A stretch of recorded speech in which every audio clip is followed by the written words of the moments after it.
Ftit jiem il-bot mill-liġi elett kap tal-Partit Nazzjonalista ġdid, il-kap Adrian Delija qed ikompli jitfa' pressjoni fuq Bernard Grech u l-kampanja tiegħu.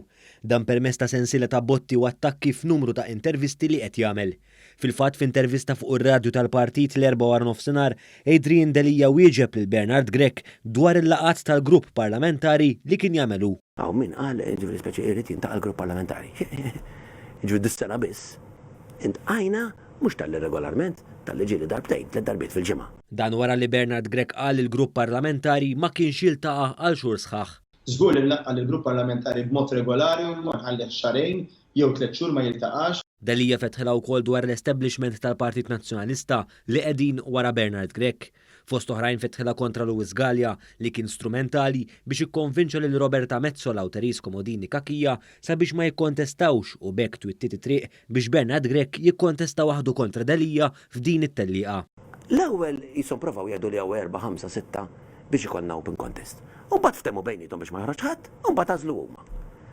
Mela l-messaġġ jew dawn l-4-5 persuni jiddettaw huma fuq il-kelma tat-tisserati jew ħasru. Tenna li r-ribelli mhux veru jridu laqda. Għall-ewwel darba f'140 sena, inti tipprova issew ġeddet u turi li trid laqda billi law ħaġa li tagħmel twaqqad kisser tmur kontra l-kap tiegħek, dik x'għadi. Għal darb'oħra Delija ma ddejjaq xaħli fuq il-perċimes ta' ribelli Jason Azzopardi. Meta jkollok deputat tiegħek membru parlamentari li jikdeb fuq il-kap tiegħu stess, illi xerret aħbarijiet folots, illi jimmanipula il-verità, illi jimxi għar-rasu, illi dak illi kunet jgħid jaf illi huwa fals, li huwa mhux kiddib ta' qar, inventat biex jagħmel il-ħsara lill-kap tiegħu stess.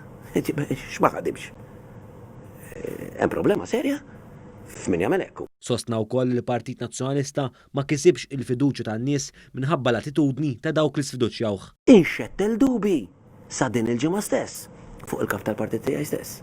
Naħseb kien hemm numru minnhom illi m'hemmx għalfejn għajdin għax naħseb kulħadd jaf illum illi dak li ma kienx qed jaħdem kienet l-attitudni tagħhom. Tkellem ukoll dwar is-sondaġġi u kif min użhom bħala skuża biex iqaċtuh mit-tmun tal-partit qatt mhu se jerġa' jgawdi l-fiduċja tan-nies. Intom ridtu kap għal 5 snin u aħna derilna mod ieħor.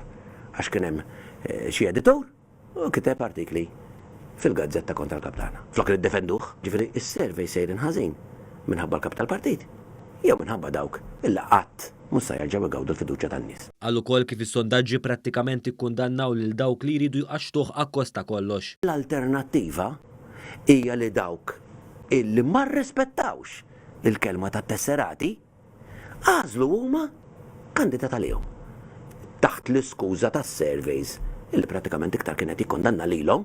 Intant Delija ma felaħx ma jikkonkludix mingħajr ma jgħaddi botta oħra lil Bernard Grech. U bdejtu naħseb illum jekk tajt evidenza ta' xi ħaġa jien illi totalment miftuħ trasparenti mal-ġurnalisti man-nies.